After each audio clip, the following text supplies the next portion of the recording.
नमस्कार मामी, मी यंदा उभा राहिलोय. आता मला तुम्ही भरघोस मताने, प्रचंड मताने असं मला निवडून द्या. हा, अहो जावई, तुम्ही निवडून येऊन काय करतात? मी एवढं कष्ट करीन निवडून आल्यावर की मी 6-7 महिन्यात फॉर्च्युनर काढीन आणि 1-1.5 वर्षात मोठा बंगला बांधीन.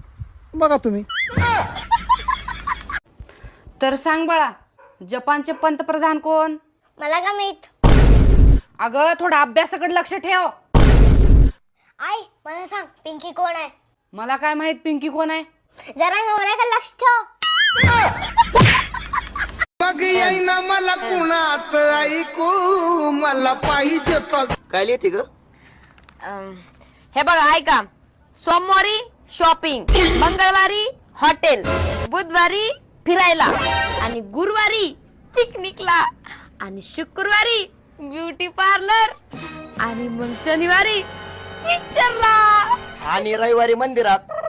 कशाला? भीक मागायला. ए दे ना माय, माय दे ना, मी सकाळपासून काही खाल्लं नाही. कुठे हो? ऑफिस मध्ये. का काय झालं? नाही, ती शेजारीन पळून गेली होती ना, म्हणून विचारलं. डावळत बिवळत आहे काय? ओ, लग्नाच्या आधी तुमच्या किती म्हशी होत्या? 2 होत्या. मग एक काय झाली? आपल्या लग्नाला पैसे कमी पडत होते, विकून टाकले. हा, मग एकच राहिले असं. एक कसं 2 राहिल्या. कसं काय? ते एक आणि तू एक.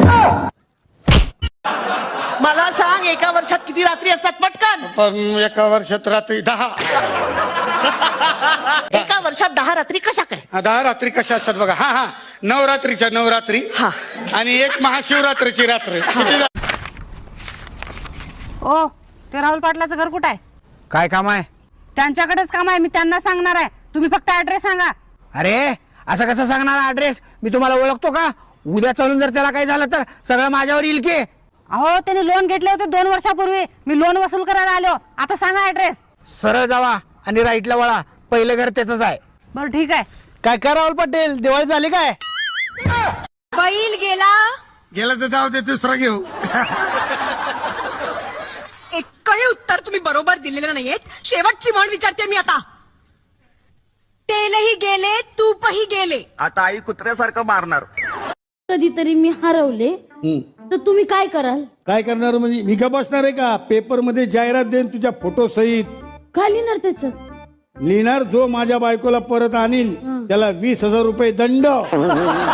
जावई, तुम्ही आता काय करा, 2-4 दिवस तुमच्या घरी जा. आता तुम्ही का हो, काय झालंय?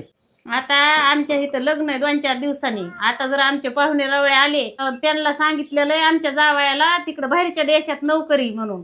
आणि तुम्ही जर इथं दिसले तर ते पाहुणे रवळे आम्हाला काय म्हणतील? अहो पण मामी, असं खोटं नाही बोलावं. जे खरं ते सांगावं. सांगू काय मग खरं की इथं सासरवाडी तुकडे मुडीत पडलात म्हणून इथंच? नाही नका सांगू.